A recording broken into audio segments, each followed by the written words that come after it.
Oui, merci. Alors, je voudrais commencer par remercier les services qui ont préparé ce rapport. Effectivement, il est assez détaillé. Il propose un bilan très complet des différentes actions de la ville en faveur de l'égalité. Il dépeint, à notre sens, une situation plus proche de la réalité, un peu moins enjolivée que le rapport de l'année dernière et avec en plus beaucoup plus de chiffres. Donc, c'est vraiment bienvenu. Il reste beaucoup de choses à faire pour atteindre l'égalité et éradiquer les violences faites aux femmes, à Vitry comme ailleurs. Je pense que c'est assez bien décrit. Alors pour en rappeler quelques-uns, on risque de répéter, mais je pense que c'est un sujet tellement grave que c'est pas grave si on se répète dessus. Sur l'égalité, en 2023, les femmes sont toujours rémunérées 23% de moins en moyenne, et leurs pensions de retraite sont 40% inférieures à celles des hommes. Elles représentent 62% des personnes payées au SMIC et sont majoritaires dans les temps partiels.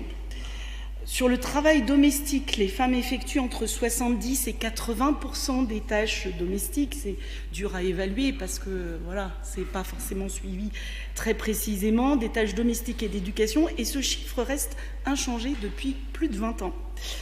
Rappelez peut-être que les femmes aussi sont les premières victimes du mal logement, en particulier les femmes seules, les mères célibataires et les femmes victimes de violences. C'est l'occasion de rappeler aussi que la situation d'hébergement d'urgence est vraiment catastrophique en France. C'est un chiffre que je vous avais donné l'année dernière, mais il reste valable. 40% des femmes victimes de violences en demande d'hébergement restent sans solution en France aujourd'hui. Sur les violences faites aux femmes, l'année 2024 commence vraiment très très mal. On est en 2024, en France. Une femme est tuée tous les 2 jours, sous les coups de son compagnon ou ex-compagnon. Moi j'ai assisté il y a une quinzaine de jours, j'ai participé d'ailleurs, j'ai pas assisté, j'étais partie prenante d'une sorte de commémoration qui a eu lieu au Trocadéro, où on a donner les noms des 900 femmes, 900 féminicides depuis le début du premier quinquennat Macron en 2017. 900.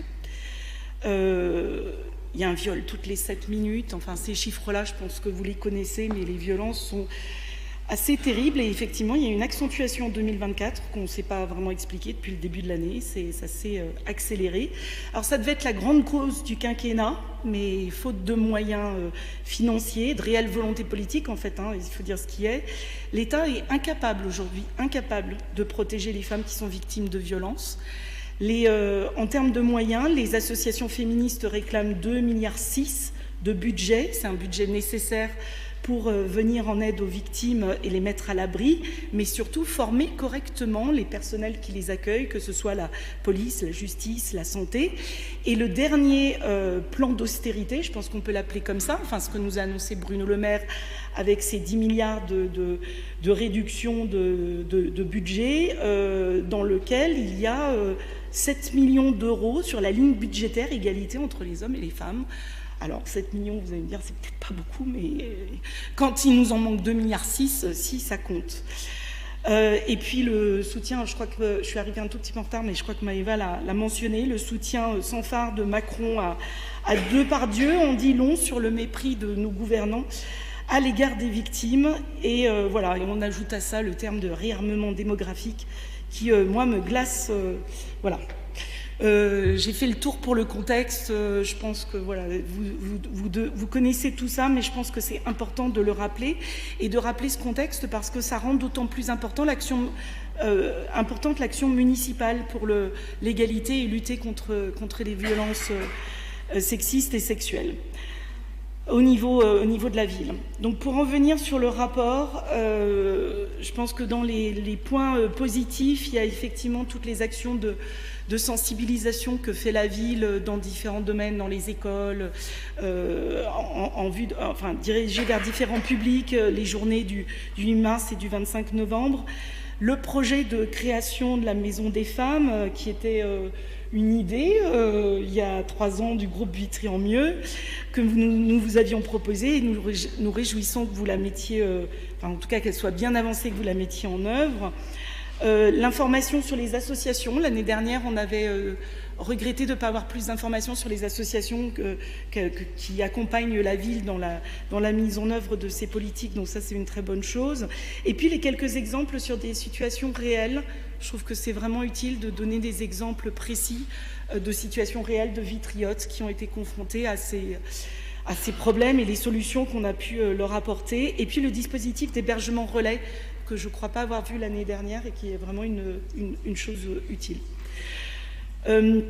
Alors, il reste des points du rapport à améliorer, hein, je ne vais pas vous laisser, je vais pas non plus vous lancer que des fleurs.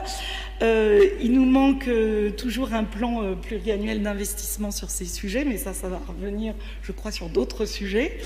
Le rapport ne mentionne plus l'utilisation du violentomètre, donc je me suis posé la question de est-ce qu'on l'utilisait finalement plus, ou est-ce que c'est juste qu'on n'en parlait plus parce que c'était rentré dans les habitudes. Il n'y a aucun détail sur le dispositif de signalement pour les agentes victimes de violences sexistes et sexuelles, et aucune précision sur les déclarations d'actes de violence au travail. Donc je ne sais pas si on manque d'indicateurs pour suivre ces données-là. Il me semble que l'année dernière, il y en avait pourtant sur ce sujet.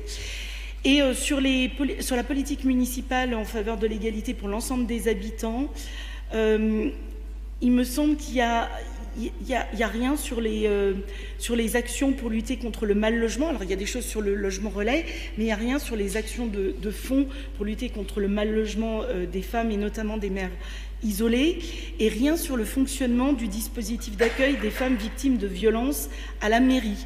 L'année dernière, vous nous aviez dit que la cellule prévention, sécurité, tranquillité, l'accueil était interrompu parce que l'agente était partie. Donc là, on ne sait pas bien si finalement l'agente est revenue, si ça s'est remis en place ou pas. On n'a pas trop d'infos sur ce sujet. Donc voilà, je pense qu'il reste des choses à améliorer, en tout cas dans la transparence du rapport. On note le progrès significatif, mais on pense qu'il y a encore des choses à faire. Spécifiquement sur le projet de la Maison des femmes, on vous avait proposé, on était candidat, notre groupe, pour participer au comité de pilotage. C'est vraiment un projet dans lequel la pluralité des groupes politiques ne ferait pas de mal. Donc on réitère cette demande puisqu'on voit qu'il a été lancé mais on n'a pas été convié. Donc on aimerait vraiment y participer, et on regrette de ne pas avoir plus d'informations, plus de détails sur quel budget va être mis en face de cette action, quel lieu, s'il y a déjà un lieu qui a été identifié, et le périmètre exact de l'action de cette structure.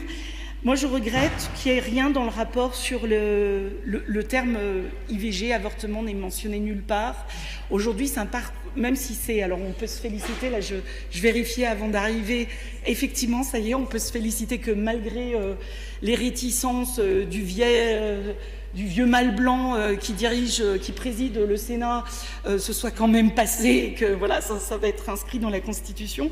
Ça reste un parcours du combattant, hein, quand une femme veut faire un avortement, veut avoir une IVG, à Vitry comme ailleurs, et à Vitry, je sais que c'est compliqué aussi, donc peut-être que la structure de la Maison des femmes pourrait aussi avoir cette mission de renseigner les jeunes femmes, jeunes ou pas jeunes d'ailleurs, quand elles ont besoin de faire quand elles ont ce besoin-là, qui maintenant va être donc rentré dans la Constitution.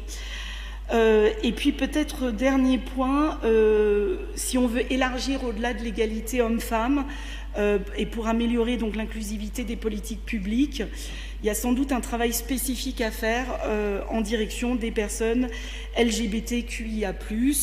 Je crois que c'est mentionné très rapidement dans le rapport, donc là il y a franchement des choses à faire dans la ville, et pour les femmes qui sont éloignées de ces dispositifs d'accompagnement, il faut aller parfois les chercher par la main, les faire connaître les dispositifs.